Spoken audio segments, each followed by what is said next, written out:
nakakaingit yung mga nakamotor oh. Nakakasingit. Yan ang advantage ng motor kapag traffic. Mas mabilis talaga kapag motor. Pwera na lang pag umuulan. Kanina umampon na eh. Tumigil lang. Kaya safe tayo sa ulan. Kaya lang, hindi tayo safe sa traffic. Good morning mga tropa. So ito yung isa pang dahilan bakit ang hirap magkotse kapag panggabi. Dahil syempre wala kang tulog. So pag uwi mo, traffic tulad ngayon 6:34 ng umaga, traffic na dito sa Pulo. So pag ganitong traffic, hindi may iwasan talagang mapapikit ka.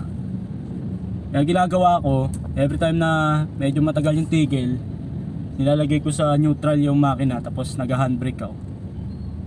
Kasi dati putik na ako mabangga. Kasi nakapreno lang ako, nakaapak lang ako ng preno. Eh napapikit ako.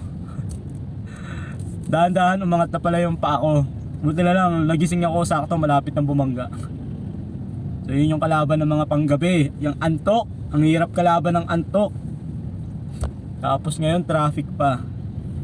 So pagod ka na 8 hours. Tapos may additional ka pang isa't kalahating oras na biyahe pa uwi ng bahay. So pagod ka talaga. Kaya nga sabi ko sa unang vlog ko, hindi lang tayo 8 hours nagtatrabaho. Kung tutusin, sasama mo yung biyahe mo, nakasama yung traffic, umalis ka man ng maaga, traffic talaga. So papatak talaga ng 11 hours yung trabaho mo.